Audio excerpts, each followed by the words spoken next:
Firman Tuhan hari ini berbicara tentang Yesus menampakkan diri, ya. Karena kemarin kita sudah memperingati hari kematian dan hari kebangkitan, dan ini perjalanan Yesus menampakkan diri, ya. Yesus menampakkan diri. Saya mau tanya kepada kita, berapa hari Yesus menampakkan diri sebelum dia terangkat ke surga? Iya, 40 hari, ya. 40 hari. Nah, hari ini kita akan melihat apa sebenarnya tujuan Yesus menampakkan diri bagi umatnya pada saat itu, dan apa maknanya untuk kita boleh pelajari dan kita boleh ambil dalam kehidupan kita sehari-hari. Mari kita buka dalam Kisah Para Rasul 1 ayat yang ketiga. Kita akan baca secara bersama, Bapak Ibu. Kisah Para Rasul 1 ayat yang ketiga. Ya, kalau belum dapat di layar sudah dapat, ya, di layar ada. Ya, mari kita baca dengan hitungan ketiga. 1, 2, 3. Kepada mereka ia menunjukkan dirinya setelah penderitaannya selesai, dan dengan banyak tanda ia membuktikan bahwa dia hidup. Sebab selama 40 hari ia menampakkan diri dan berbicara kepada mereka tentang kerajaan Allah.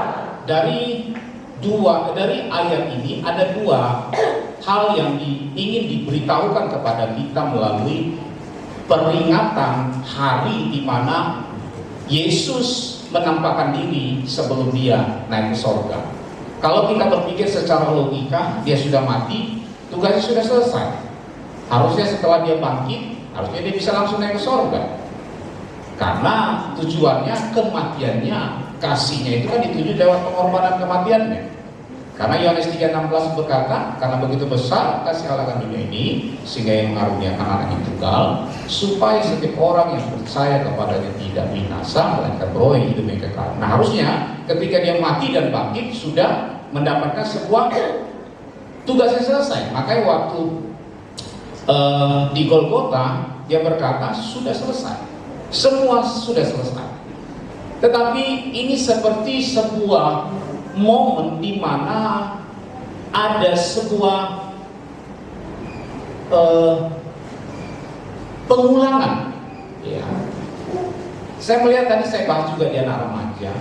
Kenapa ketika murid-murid berkumpul, Tuhan Yesus datang berkata kepada murid-muridnya, damai sejahtera bagi kamu, kata Tuhan Yesus kepada murid-muridnya. Tapi damai sejahtera yang ditawarkan Yesus kepada murid-muridnya tidak mereka bisa terima. Justru murid-murid ketika itu mereka merasa takut. Ini juga menggambarkan banyak orang Kristen yang datang ke gereja, yang berdoa, yang baca Alkitab, tawaran itu sudah diberikan, damai sejahtera itu sudah dibukakan, sudah ditawarkan bagi kita semua. Tapi masih banyak orang merasa takut. Saya melihat tadi, saya bicara sama anak remaja, mungkin banyak ketakutan. Ketakutan dari mungkin masa depan, saya katakan. Mungkin ketakutan soal ekonomi, mungkin ketakutan ini dan itu. Hidup orang Kristen penuh dengan ketakutan. Padahal Yesus datang menampakkan diri kepada murid-muridnya, menyatakan damai sejahtera. Kenapa murid-muridnya merasa takut? Karena mereka ragu kepada Tuhan. Sampai Yesus berkata, ini tanganku, ini kakiku, akulah. Mungkin murid-murid masih ragu. Dia berkata, mana ikan goreng? Karena memang ciri khas Yesus ketika dia bersama-sama dengan muridnya, selain berkomunikasi tentang firman, mereka makan dan minum. Itu pola dalam kerajaan Allah. Ada makan, ada minum. Ya, memang di gereja kita tidak setiap ibadah dan makan dan minum, tapi kita makan di rumah masing-masing. Tapi khusus pelayan kita sediakan. Untuk apa? Untuk membangun hubungan yang lebih lagi. Ada makan, ada minum, ada komunikasi, ada hubungan emosional. Hubungan emosional itu bukan lihatnya kita emosi, bukan begitu ya Bapak Ibu ya. Hubungan emosional itu ada kedekatan, ya. Tapi kalau kita lihat dia emosi, itu bukan hubungan emosional, ya, itu hubungan yang sudah mengalami erosi, sudah mulai terkikis. Makanya lihat dia salah, lihat ini salah, semua salah. Oleh sebab itu tujuannya adalah untuk membuktikan bahwa ia hidup. Amin. Allah yang kita sembah adalah Allah yang hidup. Amen. Allah yang bangkit, yang berkuasa. Pesan Paskah hari Jumat kemarin, hambanya dari Batu Jati berkata, betapa hebat kuasanya. Hebat kuasa Tuhan? Amin. Betul merasakan hebat? Haleluya. Gak yakin saya. Nanti kita lihat, kalau memang Bapak Ibu menyatakan kuasa Tuhan hebat. Sebab selama 40 hari ia berulang-ulang menampakkan diri. Kata berulang-ulang ini tidak cukup sekali Bapak Ibu. Kata ulang-ulang ini kita tidak bisa prediksi berapa kali, tetapi terbatasnya kata berulang-ulang dalam konteks ayat ini terbatas dalam kurun waktu 40 hari. Karena itu bagian yang ditentukan oleh rencana Allah untuk menyatakan dirinya adalah hidup. Sebab selama 40 hari ia berulang-ulang menampakkan diri dan berbicara kepada mereka tentang apa Bapak Ibu? Tentang apa Bapak Ibu? Oke, Tuhan Yesus menampakkan diri adalah memberitakan tentang kerajaan Allah. Yang menjadi pertanyaan kepada kita, ya, tidak semua orang mampu memahami apa yang dimaksud dengan kerajaan Allah. Setuju? Ya, harus setuju. Karena Alkitab sudah mencatat. Kemarin kami berdiskusi, berbicara dengan salah seorang hamba Tuhan. Apa yang Tuhan catat lewat para rasul, para nabi di dalam Alkitab itu tidak mungkin salah. Apa tentang firman Tuhan yang tidak mungkin salah? Satu, orang yang berkata bahwa orang kaya itu sulit masuk dalam kerajaan Allah. Dua, ya, bahwa untuk masuk dalam kerajaan Allah itu sangat sulit. Dan yang ketiga, sedikitlah orang yang akan masuk melalui pintu itu. Itu tidak akan salah Bapak Ibu. Yang kita harus gumuli bukan kita berpikir kenapa harus itu, tapi yang kita gumuli adalah Tuhan, biarlah aku menjadi bagian dalam yang sedikit itu. Amin. Keselamatan tidak bisa dipaksa, dan kasih karunia Allah itu bebas dia berikan kepada siapapun menurut kehendaknya. Namanya kasih karunia. Tidak semua orang mampu memahami kerajaan Allah. Yang datang ibadah ini pun belum tentu memahami kerajaan Allah itu seperti apa. Ya. Oleh sebab itu mari kita belajar tentang apa yang Tuhan mau bagi kita. Lukas 8 ayat 10, silakan Pak. Lukas 8 ayat 10. Lalu ia menjawab, kepadamu diberi karunia untuk mengetahui rahasia kerajaan Allah, tetapi kepada orang-orang lain hal itu diberitakan dalam perumpamaan, supaya sekalipun memandang mereka tidak melihat, dan sekalipun mendengar mereka tidak mengerti. Nah, kalau kita tidak dikaruniakan rahasia kerajaan Allah, perhatikan Bapak Ibu, kalau kita tidak dikaruniakan rahasia kerajaan Allah, maka apa yang kita pandang kita tidak bisa lihat. Sekalipun di depan mata kita Tuhan melakukan mujizat, kita tidak bisa memandang itu sebagai kuasa Allah. Walaupun ketika kita mendengar firman Allah dengan begitu hebatnya, tapi telinga kita tidak mampu mengerti. Karena apa? Karena kita tidak mempunyai karunia mengetahui rahasia kerajaan. Oh, alangkah indahnya, alangkah hebatnya karya Allah bagi kita. Bukan hanya sekedar datang, duduk, pulang, habis itu kita sudah memahami kerajaan belum tentu.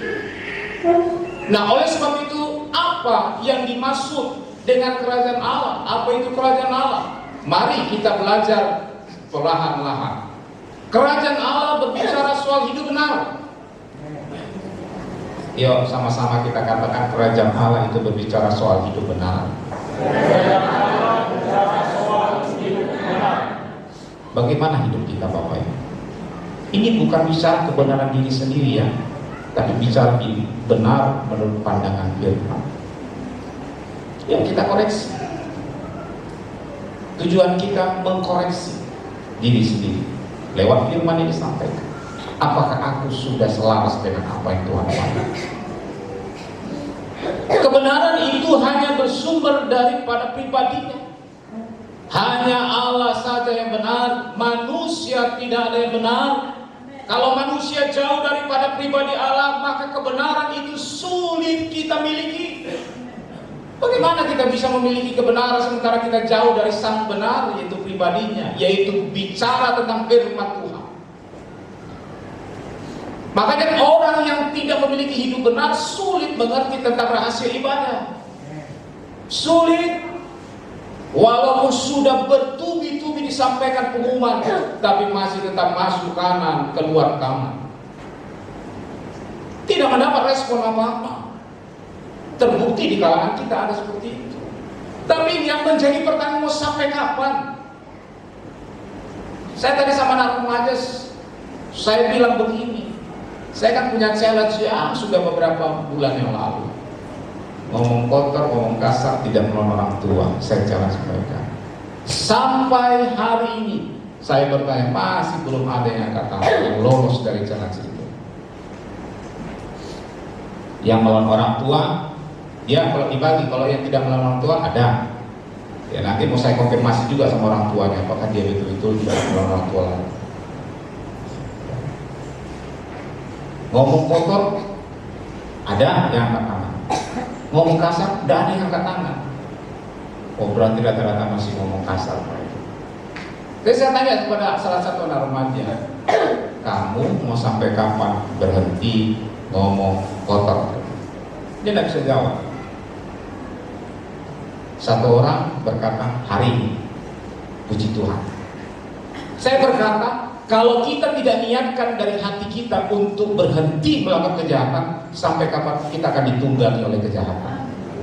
Harus ada niat dulu. Walaupun nanti mau setan itu mau menuntut kita kepada kejahatan, tapi kita sudah punya niat. Niat itu membantu kita untuk melawan. Tapi kalau kita ragu-ragu terhadap kepercayaan kepada diri kita bahwa kita mampu mengalahkan yang jahat, itu diperoleh setan. Bicara tentang dosa tidak tunggu, harus sekarang. Makanya Ibrani berkata, ketika kau mendengarkan suara Tuhan, jangan keraskan hatimu pada hari ini, bukan hari esok. Tapi kadang-kadang masih ada sebagian kita yang masih menunda-nunda. Up to you. Terserah kita. Tidak ada yang bisa memaksa kita. Tuhan Yesus saja sudah sang pribadi Allah pun tidak bisa memaksa kita. Bebas kita menentukan pilihan kita. Ya, walaupun kita di dalam negara demokrasi ini bebas, tapi bebas yang tertib harusnya, jangan bebas kebablasan. Ya, hidup benar. Yang berikutnya, kerajaan Allah bicara soal apa Bapak Ibu?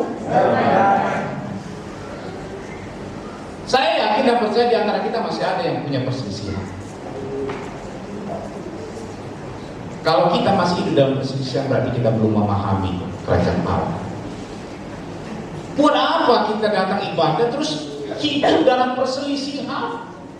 Suami istri berselisih, orang tua dengan anak berselisih, tetangga berselisih, jemaat berselisih dengan jemaat satu, pelayan dengan pelayan satu berselisih, jemaat dengan hamba Tuhan berselisih. Buat apa? Kalau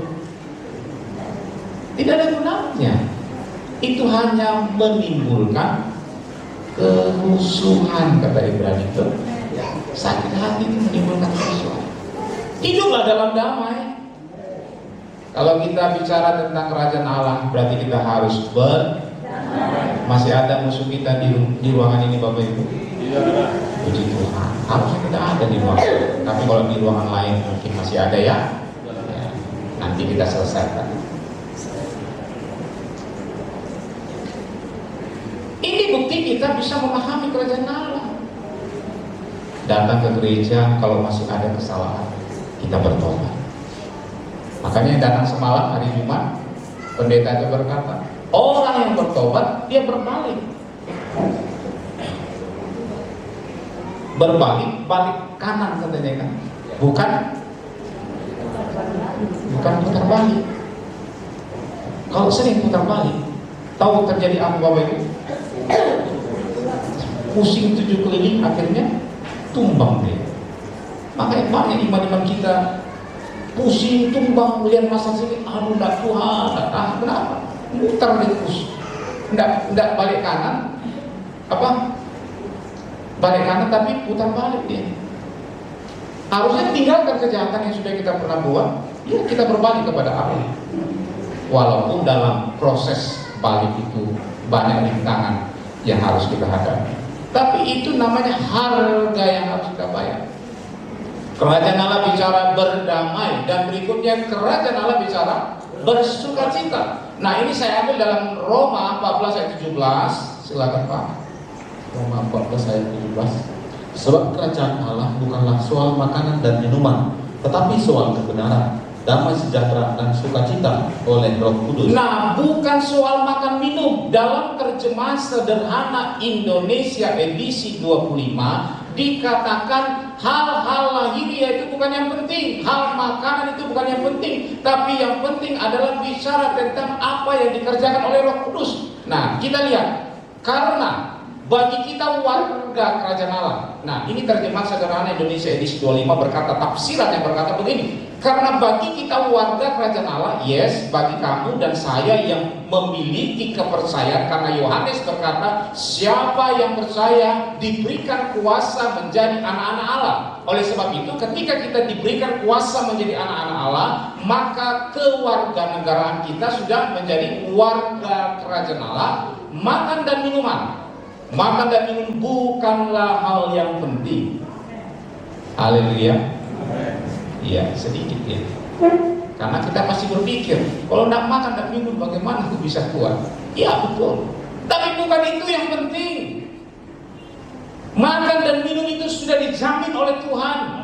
Burung aja dijamin Tuhan, masa kita manusia yang mulia tidak dijamin?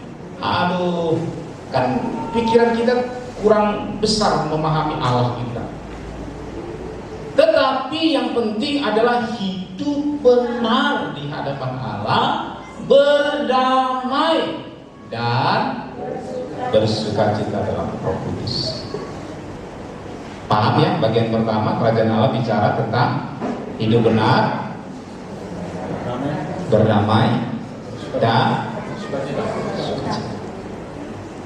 Kalau orang hidupnya selalu murung, maksa, murhi, itu tandanya dia tidak memahami kerajaan Allah. Haleluya. Coba lihat samping kiri kanan, masih murni nggak dia? Kalau masih murni, kau belum tahu kerajaan Allah. Rahasianya jangan murni. Sukacita dong. Amen. Apa yang memberatkan kita untuk kita bisa tersenyum? Harusnya tidak ada. Masalah itu kecil. Kita kan sering berkata, Allahku luar biasa, masalahku biasa saja. Allahku luar biasa, masalahku biasa saja. Tapi bagaimana kita bisa berkata masalahku biasa saja? Kita terus merenungkan. Bila kurenungkan masalahku begitu besar. Setiap hari kita renungkan masalah, habis. Makanya kadang-kadang orang bilang umur tak sesuai dengan wajah tadi. Kan berat masalahnya. Ayo dong, kita waktu kita ini hanya sekali hidup Bapak Ibu. Amin. Tidak berulang kali kita hidup ini. Walaupun mungkin ada kuasa kebangkitan, ada yang mati bisa bangkit, tapi akhirnya pada mati kita semua. Ya kita nikmati dengan sukacita dari Roh Kudus. Jangan mau berantem, jangan mau bertikai kita. Nikmatilah hidup ini selagi masih Tuhan beri kesempatan. Ada yang sehat, ada yang sakit, ada yang tua, yang muda, ada yang kaya, ada yang miskin, ada yang menengah. Semua itu relatif. Ya, tidak usah pandang sini pandang situ. Jangan pandang kekurangan kita, tapi pandanglah Allah kita yang punya kelebihan besar, yang bisa memperlengkapi kekurangan kita. Harusnya kita punya motivasi diri untuk kita tidak hidup di dalam keterpurukan. Harusnya kita terus berjuang karena kita punya Allah yang besar. Oleh sebab itu mari kita lanjutkan. Nah, kerajaan Allah yang berikutnya bicara soal apa? Perubahan hidup. Tadi kita sudah bicara hidup benar, kita sudah bicara berdamai, Kita bicara sukacita. Sekarang bagian kedua, kerajaan Allah bicara soal apa Bapak Ibu? Hidup dengan kuasa Allah. Efesus 1 ayat 19, ayat tema yang lalu. Coba tolong dibacakan lagi Pak. Efesus 1:19. Saya tidak masukkan dalam rangkaian. Efesus 1 ayat yang ke-19. Dan betapa hebat kuasanya bagi kita yang percaya sesuai dengan kekuatan kuasanya. Nah, kalau kita renungkan kata-kata ini, betapa hebat kuasanya bagi siapa Bapak Ibu? Bagi kita yang percaya. Bagi kita yang percaya. Bagi orang yang nggak percaya dia nggak hebat, tak akan pernah hebat.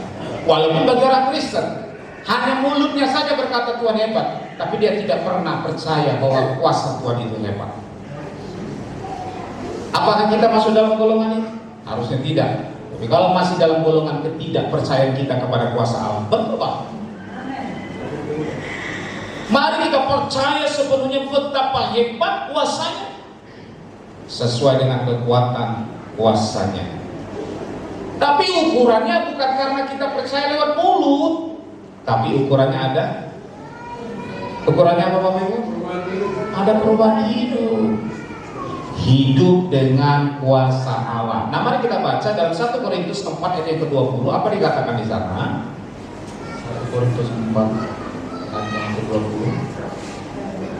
Sebab kerajaan Allah bukan terdiri dari perkataan, tetapi dari kuasa. Sebab kerajaan Allah bukan hanya ngomong saja.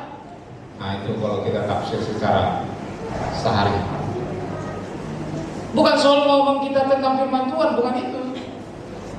Tapi bicara soal kuasa. Ini kuasa bukan bicara soal yang mati bangkit, yang lumpuh berjalan, yang buta melihat, yang bisu berbicara. Bukan soal bicara kuasa itu. Walaupun Tuhan berkuasa melakukan hal itu. Tapi mujizat yang terbesar bukan hal itu. Bukan mati bangkit. Tapi mujizat terbesar apa Bapak Ibu? Apakah kita sudah mengalami mujizat yang besar itu? Belum dia.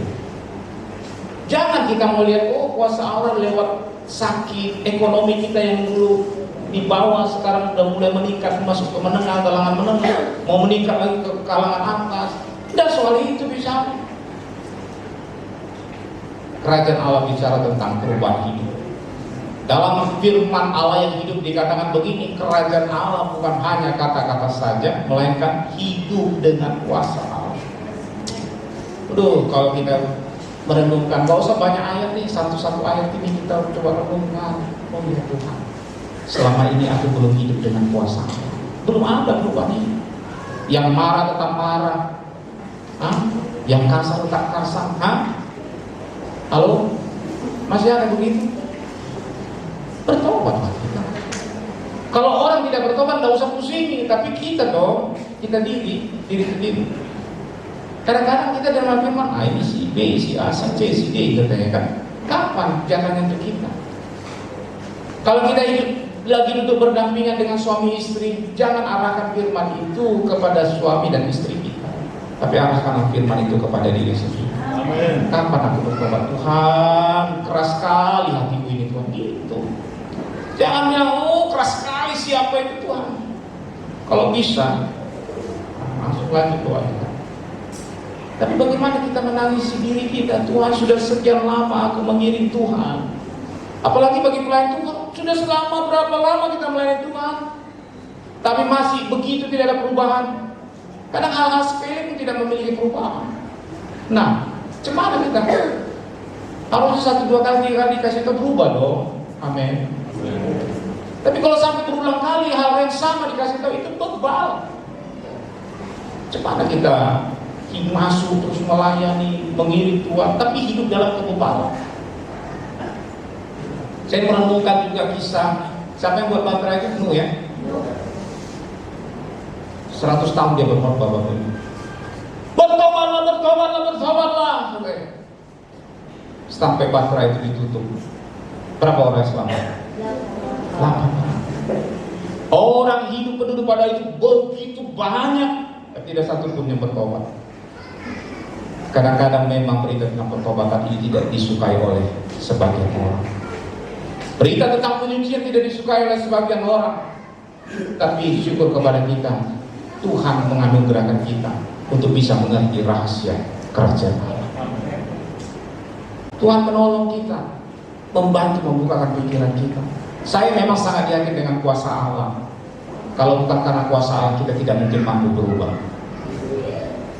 Bukan karena kuasa Allah kita tidak mampu. Memang ini bukan pekerjaan daging, bukan pekerjaan manusia, tapi ini benar-benar Roh Allah yang harus mengerjakan ini. Ketika dia berjalan menuju ke Emmaus, ada 2 orang berjalan tentang bicara tentang kepindahan bicara itu. Dia tidak sangka bersama-sama dia itu ada Yesus. Ketika mereka sudah hampir sampai, mereka makan. Setelah itu mereka baru tercelik matanya, terbuka bahwa mereka menyatakan, wah, Yesus bangkit. Kadang-kadang banyak kita seperti itu, Bapak Ibu. Tahu hanya teori saja, tapi tidak merasakan kenikmatan bersama dengan Allah. Saya berdoa agar kita tidak merasakan hal yang seperti itu. Saya berdoa kita bisa hidup dalam kuasa Allah, yaitu mengalami perubahan hidup.